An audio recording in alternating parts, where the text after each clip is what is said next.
આગામી 48 કલાક ગુજરાતમાં ભારેથી અતિભારે વરસાદ પડશે. હવામાન વિભાગ દ્વારા આગાહી આપવામાં આવી છે. 8 જિલ્લામાં ઓરેન્જ એલર્ટ આપવામાં આવ્યું છે તો 17 જિલ્લામાં યલો એલર્ટ આપવામાં આવ્યું છે. વિંડીના માધ્યમથી પણ સમજીશું કે ક્યાં કેવી પરિસ્થિતિ રહેવાની છે, ક્યાં કેવો માહોલ રહેશે. નમસ્કાર, ઝી 24 કલાકના ડિજિટલ પ્લેટફોર્મ પર આપનું સ્વાગત છે. હું છું આપની સાથે વત્સલ. તો તમે જુઓ કે જે સિસ્ટમ સક્રિય થઈ છે, અત્યારે ગુજરાતમાં 4 સિસ્ટમ સક્રિય છે: low pressure, depression, monsoon trough અને સાયક્લોનિક સર્ક્યુલેશન. અને આ 4 સિસ્ટમના કારણે વરસાદી માહોલ જોવા મળી રહ્યો છે. આજે પણ 8 જિલ્લા એવા છે કે જ્યાં ઓરેન્જ એલર્ટ આપવામાં આવ્યું છે, જેમાં બનાસકાંઠાનો સમાવેશ થાય છે, ભરૂચનો સમાવેશ થાય છે, સાથે દક્ષિણ ગુજરાતના તમામ જિલ્લા છે: સુરત, નવસારી, વલસાડ, તાપી અને સાથે દમણ અને દાદરાનગર હવેલી. 8 જિલ્લાઓમાં ઓરેન્જ એલર્ટ આપવામાં આવ્યું છે. તો બાકી 17 જિલ્લામાં યલો એલર્ટ છે, જેમાં સૌરાષ્ટ્રના જિલ્લાનો પણ સમાવેશ છે, ઉત્તર ગુજરાતના જિલ્લાનો પણ સમાવેશ છે અને સાથે મધ્ય ગુજરાતના જિલ્લાઓનો પણ સમાવેશ છે. હવે અત્યારે તમે જુઓ કે મધ્ય ભારતમાં પણ વરસાદી માહોલ છે. સાથે જ જે આ રાજસ્થાનનો ભાગ છે ત્યાં પણ વરસાદ છે અને તેની અસર સીધી ગુજરાતને પણ થઈ રહી છે. એટલે કે ગુજરાતના જે ભાગો છે ત્યાં પણ વરસાદી માહોલ રહેવાનો છે. હવે આપણે થોડું ઝૂમ કરીને ગુજરાતની પરિસ્થિતિને સમજીએ કે ગુજરાતમાં આજના દિવસમાં કેવો માહોલ રહેવાનો છે. હવે તમે જુઓ કે આ બપોરે આપણે 3 વાગ્યાનો સમય કરીએ અને 3 વાગ્યે તમે જોઈ શકો છો કે 3 વાગ્યાનો જે સમય છે ત્યારે 3 વાગ્યે પૂર્વ ગુજરાતના જે ભાગો છે તે ભાગોમાં પણ વરસાદી વાતાવરણ જોવા મળી રહ્યું છે. કારણ કે મધ્યપ્રદેશમાં જે વરસાદી માહોલ છે, તમે જુઓ કે ભોપાલ છે, ઇન્દોર સહિતનો આખો વિસ્તાર છે, ત્યાં ભારે ગાજવીજ સાથે વરસાદ પડી રહ્યો છે. હમણાં જે રીતે વરસાદની આગાહી છે તેમાં પણ ગાજવીજ સાથે વરસાદ થશે, એટલે કે થંડરસ્ટોર્મ એક્ટિવિટી સાથે. એટલે મહીસાગર, પંચમહાલ, દાહોદ, ગોધરા, હાલોલ, કાલોલ સહિતના જે વિસ્તારો છે, લુણાવાડા, એ બધા વિસ્તારોમાં વરસાદી માહોલ રહેશે. તેની સાથે તમે જુઓ કે રાજસ્થાનમાં જે વરસાદી માહોલ જામ્યો છે, કોટા હોય કે જયપુર હોય કે જોધપુર હોય, ઉદયપુર છે, બીકાનેર છે, આખો આ વિસ્તાર છે જયપુર સહિતનો, ત્યાં વરસાદી માહોલ છે. હવે તેની અસર ઉત્તર ગુજરાતના ભાગોને પણ થવાની છે. ખાસ કરીને બનાસકાંઠામાં ઓરેન્જ એલર્ટ આપવામાં આવ્યું છે. હવે તમે જુઓ કે જે સિસ્ટમ બંગાળની ખાડીમાંથી મધ્યપ્રદેશ થઈને ગુજરાતમાં આવી, એ ડિપ્રેશન હવે ધીરે ધીરે ગઈકાલથી અહીંયા પસાર થયું છે. હવે ફરીથી એ ડિપ્રેશન આ તરફ આવશે. એટલે કે હજુ પણ આગામી જે 2 દિવસ છે, 2 દિવસ ભારે વરસાદ પડશે. હજુ આજના દિવસના અને આવતીકાલના દિવસમાં અતિ ભારે વરસાદની આગાહી આપવામાં આવી છે. હવે તમે જુઓ કે સૌરાષ્ટ્રનો જે કોસ્ટલ બેલ્ટ એરિયા છે, અહીંયા પણ યલો એલર્ટ આપવામાં આવ્યું છે. એટલે કે દ્વારકા, ઓખા, સલાયા, ભાણવડ સહિતનો આ વિસ્તાર છે, પોરબંદર છે, જૂનાગઢ છે, ગીર સોમનાથ, વેરાવળ સાથે અલંગ, આ વિસ્તારમાં તમે જુઓ હળવોથી મધ્યમ વરસાદ આ વિસ્તારમાં વરસી શકે છે, કારણ કે યલો એલર્ટ આપવામાં આવ્યું છે. સાથે મોરબી અને સુરેન્દ્રનગરમાં પણ વરસાદી માહોલ રહી શકે છે. તો રાજકોટ, ગોંડલ, ચોટીલા, જસદણ સહિતનો જે વિસ્તાર છે, બોટાદ, ગઢડા, અમરેલી, ત્યાં તમે જુઓ કે 3 વાગ્યા આસપાસ થોડો હળવો વરસાદ કે વાદળછાયું વાતાવરણ માત્ર રહી શકે. તો કચ્છમાં પણ વરસાદી માહોલ રહી શકે છે. આખું જ કચ્છ, ખાલી પૂર્વ કચ્છના જે ભાગો છે ત્યાં થોડો હળવો વરસાદ નોંધાઈ શકે છે. તેની સાથે બનાસકાંઠામાં પણ 3 વાગ્યાની આસપાસ ઉત્તર ગુજરાતનો આખો ભાગ છે ત્યાં તમને હળવાથી મધ્યમ વરસાદ જોવા મળી શકે છે. અમદાવાદમાં વાદળછાયું વાતાવરણ રહી શકે છે. અમદાવાદ, ગાંધીનગરમાં, ખંભાતમાં પણ વાદળછાયું વાતાવરણ રહી શકે છે. તો આમોદ, ભરૂચ સહિતનો જે વિસ્તાર છે ત્યાં પણ મધ્યમ વરસાદ થઈ શકે છે. દક્ષિણ ગુજરાતમાં મધ્યમથી ભારે વરસાદ થઈ શકે છે. સાથે ડાંગ જિલ્લામાં પણ વરસાદી વાતાવરણ રહી શકે છે. પૂર્વ ગુજરાતના ભાગોમાં 3 વાગ્યા આસપાસ વધારે વરસાદ પડી શકે છે. હવે આપણે થોડો સમયને આગળ લઈ જઈને જોઈએ કે સાંજે શું પરિસ્થિતિ રહેવાની છે. તો તમે જુઓ કે આ 7 વાગ્યાનો સમય છે અને 7 વાગ્યાના સમયે તમે જોઈ શકો છો કે કચ્છના જે ભાગ છે એમાં પણ ખાસ કરીને નલિયા સહિતનો જે વિસ્તાર છે એ વિસ્તારમાં વરસાદી માહોલ જોવા મળી રહ્યો છે. તો ભાવનગર આસપાસ ખંભાતનો પણ જે માહોલ છે ત્યાં વરસાદી વાતાવરણ છે. તો આ સૌરાષ્ટ્રના આખા પંથકમાં છૂટો છવાયો વરસાદ, એટલે કે ઝાપટા પડી શકે છે. તો એની સાથે તમે જુઓ કે વડોદરા આસપાસનો જે વિસ્તાર છે ત્યાં પણ વરસાદી માહોલ જોવા મળી રહ્યો છે. તો દક્ષિણ ગુજરાતમાં વરસાદી માહોલ છે, પરંતુ ભરૂચ, અંકલેશ્વર સહિતનો જે વિસ્તાર છે ત્યાં ખુલ્લું વાતાવરણ જોવા મળી રહ્યું છે. તો ઉત્તર ગુજરાતનો જે આખો ભાગ છે ત્યાં ખુલ્લું વાતાવરણ છે. કેટલાક વિસ્તારમાં વરસાદી ઝાપટા પડી શકે છે. તો પૂર્વ ગુજરાતમાં પણ એ જ પરિસ્થિતિ જોવા મળી રહી છે. એટલે કે સાંજના 7 વાગ્યાના સમયે રાજ્યભરમાં નહિવત વરસાદ પડી શકે છે. કેટલાક વિસ્તારમાં છૂટો છવાયો કે હળવો વરસાદ થઈ શકે છે. હવે આપણે રાતની પરિસ્થિતિ જોઈએ તો તમે જુઓ કે રાત્રે 12 વાગ્યે કચ્છમાં ભારે વરસાદ પડી શકે છે, કારણ કે આ જે સિસ્ટમ છે એ સિસ્ટમની અસર સીધી કચ્છમાં જોવા મળવાની છે.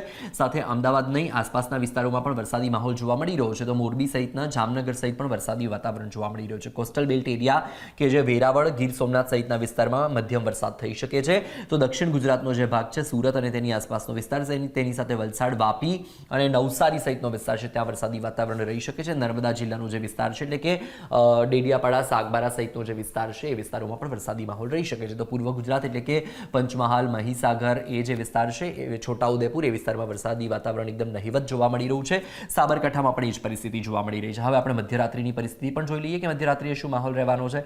તમે જુઓ કે આ મધ્યરાત્રિનો સમય છે, 4 વાગ્યે ફરીથી વરસાદનું જોર ધીરે ધીરે ગુજરાતમાં વધી રહ્યું છે.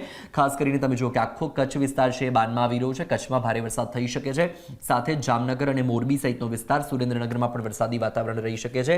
ઓખા, દ્વારકા, સલાયા સહિતનો વિસ્તાર છે એટલે કે દરિયાકાંઠાને અડીને આવેલા જે વિસ્તારો છે એ વિસ્તારમાં વરસાદી વાતાવરણ રહી શકે છે. વેરાવળ સહિતનો જે વિસ્તાર છે ત્યાં પણ વરસાદી વાતાવરણ રહી શકે છે.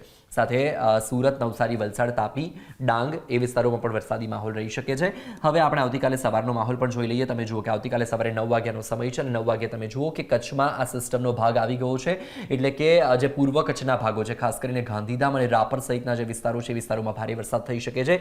તો સૌરાષ્ટ્રમાં ધીરે ધીરે વરસાદ વધી રહ્યો છે. સૌરાષ્ટ્રમાં તમે જુઓ જામનગર, મોરબી, સુરેન્દ્રનગર સહિતનો આખો જે ભાગ છે, ઓખા, દ્વારકા, સલાયા, ભાણવડ, પોરબંદર, ગીર સોમનાથ, જૂનાગઢ, વેરાવળ, આખા પંથકમાં વરસાદી વાતાવરણ જોવા મળી રહ્યું છે. આવતીકાલે સવારે રાજકોટ, ગોંડલ, ચોટીલા, જસદણ અને એની સાથે જે ભાવનગર, અલંગ, અમરેલી અને બોટાદ, ગઢડા સહિતનો જે ભાગ છે એ વિસ્તારમાં ખુલ્લું વાતાવરણ જોવા મળી રહ્યું છે. તો સાથે તમે જુઓ કે ખંભાતમાં પણ ખુલ્લું વાતાવરણ છે, આમોદમાં પણ ખુલ્લું વાતાવરણ છે, પરંતુ ભરૂચ, અંકલેશ્વર, સાયણ, કીમ, કોસંબા સહિતનો જે વિસ્તાર છે, કરજણ સહિતનો વિસ્તાર છે, વડોદરામાં પણ વરસાદ થઈ શકે છે. ખેડા, નડિયાદમાં પણ છૂટો છવાયો, આણંદમાં પણ છૂટો છવાયો વરસાદ થઈ શકે છે. અમદાવાદ અને ગાંધીનગરની આસપાસ થોડો વરસાદ જોવા મળી રહ્યો છે. વિરમગામમાં હળવો વરસાદ જોવા મળી શકે છે.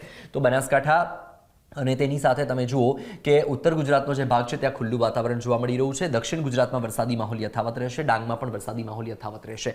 હવે આપણે થોડો સમયને આગળ લઈ જઈને પણ જોઈ લઈએ કે કાલે બપોર દરમિયાન શું પરિસ્થિતિ રહેવાની છે. તો તમે જુઓ કે કાલે બપોરે ફરીથી રાજ્યમાં ભારે વરસાદી વાતાવરણ જામી રહ્યું છે, કારણ કે જે સિસ્ટમ સક્રિય થઈ છે, મેં તમને જે રીતે કહ્યું કે હવામાન વિભાગના કહ્યા અનુસાર 4 સિસ્ટમ સક્રિય છે: low pressure, depression, cyclonic circulation અને ખાસ કરીને મોન્સૂન ટ્રફ. આ 4 સિસ્ટમની અસર તમે જુઓ કે હવે આવતીકાલે બપોર બાદ ફરીથી જોવા મળી રહી છે. કાલે 4 વાગ્યાનો આ સમય છે અને ત્યારે તમે જુઓ કે આખો જ કચ્છ વિસ્તાર છે એ ગાજવીજ સાથે ભારેથી અતિ ભારે વરસાદ પડી શકે છે. આખો જ આ સૌરાષ્ટ્રનો જે ભાગ છે એમાં પણ ગાજવીજ સાથે ભારે વરસાદ પડી શકે છે. ખાલી આ જ દરિયાકાંઠો જે પશ્ચિમ સૌરાષ્ટ્રનો જે ભાગ છે ત્યાં થોડો ઓછો વરસાદ જોવા મળી રહ્યો છે. ખાસ કરીને દ્વારકા, ઓખા, સલાયા, ભાણવડ અને પોરબંદર, ગીર સોમનાથ, જૂનાગઢ, વેરાવળ અને આ અલંગની આસપાસનો થોડો ભાગ, એ ભાગમાં થોડો ઓછો વરસાદ જોવા મળી રહ્યો છે. પરંતુ આ જે ભાગ છે એટલે કે મોરબી, સુરેન્દ્રનગર, બોટાદ, ગઢડા અને તેની સાથે રાજકોટ, ગોંડલ, ચોટીલા, જસદણ, અમરેલી, ગોંડલ, પછી ભાવનગર, આખો આ જે પંથક છે એ પંથકમાં ભારે વરસાદ જોવા મળી રહ્યો છે. ખંભાતમાં ભારે વરસાદ છે. આમોદ, ભરૂચ, અંકલેશ્વર, કીમ, કોસંબા, સાયણ, કામરેજ, આખો જ આ વિસ્તાર છે બધે વરસાદી માહોલ જોવા મળ્યો છે. ભરૂચ, ખેડા, આણંદ, નડિયાદ, અમદાવાદ, ગાંધીનગર, ધોળકા સહિતનો આખો વિસ્તાર છે, વિરમગામ સહિતનો બધે વરસાદી વાતાવરણ છે. તો એ જ પરિસ્થિતિ ઉત્તર ગુજરાતમાં પણ છે. પણ તમે જો કે આ સિસ્ટમનો ભાગ આ છે, એના કારણે બનાસકાંઠાનો જે ભાગ છે એ ભાગોમાં વધારે વરસાદ જોવા મળશે. એટલે કે રાધનપુર, અહીંયા રાધનપુર આવેલું છે, રાધનપુર, પછી ડીસા, થરાદ, વાવ, એ જે વિસ્તાર છે ત્યાં પણ વરસાદી માહોલ રહેવાનો છે. પાલનપુર, મહેસાણા, પાટણ, ચાણસ્મા સહિતનો જે વિસ્તાર છે ત્યાં પણ વરસાદી વાતાવરણ રહેશે. સાથે સાબરકાંઠામાં વિજયનગર હોય કે ખેડબ્રહ્મા હોય કે ઈડર હોય કે હિંમતનગર હોય, આખા જ પંથકમાં વરસાદી વાતાવરણ રહેવાનું છે. તો આ જે વિસ્તાર છે એટલે કે પૂર્વ ગુજરાતનો ભાગ છે ત્યાં મધ્યમ વરસાદ જોવા મળી શકે છે. એટલે કે છોટાઉદેપુરનો જે વિસ્તાર છે તેની સાથે મહીસાગરનો જે વિસ્તાર છે અને એટલે લુણાવાડા સહિતનો આખો વિસ્તાર, અને સાથે જે દાહોદ, ગોધરા, હાલોલ, કાલોલ સહિતનો જે પંચમહાલનો વિસ્તાર છે, પાવાગઢ સહિતના વિસ્તારોમાં મધ્યમ વરસાદ થઈ શકે છે. તો દક્ષિણ ગુજરાતના ભાગોમાં વરસાદી વાતાવરણ રહેશે, પરંતુ વલસાડ, સુરત, નવસારી સહિતના ભાગમાં થોડું જોર ઓછું જોવા મળી રહ્યું છે. તેની જગ્યાએ ભરૂચ અને સુરતની વચ્ચેનો જે વિસ્તાર છે એટલે કે અંકલેશ્વર સહિતનો જે વિસ્તાર છે એ વિસ્તારોમાં સારો વરસાદ રહેશે. આ કાલે 4 વાગ્યાનો સમય છે. તમે જુઓ ફરીથી આપણે થોડું કાલે સાંજના સમયમાં પણ જોઈ લઈએ. તો તમે જુઓ કે આ સાંજે 8 વાગ્યાનો આપણે સમય જોઈ લઈએ એક વખત. આ 7 વાગ્યાનો સમય છે. તમે જુઓ કે 7 વાગ્યાના સમયે પણ ભરૂચ આસપાસનો જે વિસ્તાર છે, વડોદરા, ખેડા, આણંદ, નડિયાદ સહિતના ભાગોમાં વરસાદ છે. બનાસકાંઠામાં વધુ વરસાદ જોવા મળી રહ્યો છે. જે પૂર્વ કચ્છના ભાગો છે ત્યાં પણ વધારે વરસાદ જોવા મળી રહ્યો છે. સાથે જ વિરમગામ આસપાસનો જે વિસ્તાર છે, અમદાવાદમાં પણ વરસાદી વાતાવરણ જોવા મળી રહ્યું છે. સાબરકાંઠાના ભાગોમાં પણ વરસાદી વાતાવરણ છે. સાથે પૂર્વ ગુજરાતના ભાગોમાં વરસાદી વાતાવરણ છે. એટલે કે જે રીતે હવામાન વિભાગ દ્વારા વરસાદની આગાહી કરવામાં આવી છે, 48 કલાક ભારેથી અતિભારે વરસાદ પડી શકે છે. આજના દિવસમાં થોડું વરસાદનું જોર ઓછું જોવા મળી રહ્યું છે, પરંતુ આજે રાત બાદ ફરીથી વરસાદી માહોલ જામી શકે છે અને એમાં ખાસ કરીને આવતીકાલના દિવસે ભારેથી અતિ ભારે વરસાદ પડી શકે છે. આવતીકાલના દિવસ દરમિયાન ગુજરાતના મોટાભાગના વિસ્તારોમાં વરસાદ નોંધાશે. હજુ પણ આજના દિવસમાં 8 જિલ્લામાં ઓરેન્જ એલર્ટ આપવામાં આવ્યું છે તો 16 જિલ્લામાં યેલો એલર્ટ આપવામાં આવ્યું છે. એટલે હજુ પણ વરસાદી માહોલ યથાવત રહેવાનો છે. વરસાદની તમામ જે અપડેટ્સ છે આપણા સુધી પહોંચાડતા રહીશું, પરંતુ એના માટે તમારે સતત ઝી24 કલાકને ફોલો કરતા રહેવું પડશે. Digital platform YouTube, Facebook, Instagram, Twitter ક્યાંય પણ તમે ફોલો નથી કરતા તો ફટાફટ ફોલો કરી દેજો, જેથી કરીને સૌથી પહેલા સચોટ અને સત્ય માહિતી અમે તમારા સુધી પહોંચાડી શકીએ. નમસ્કાર.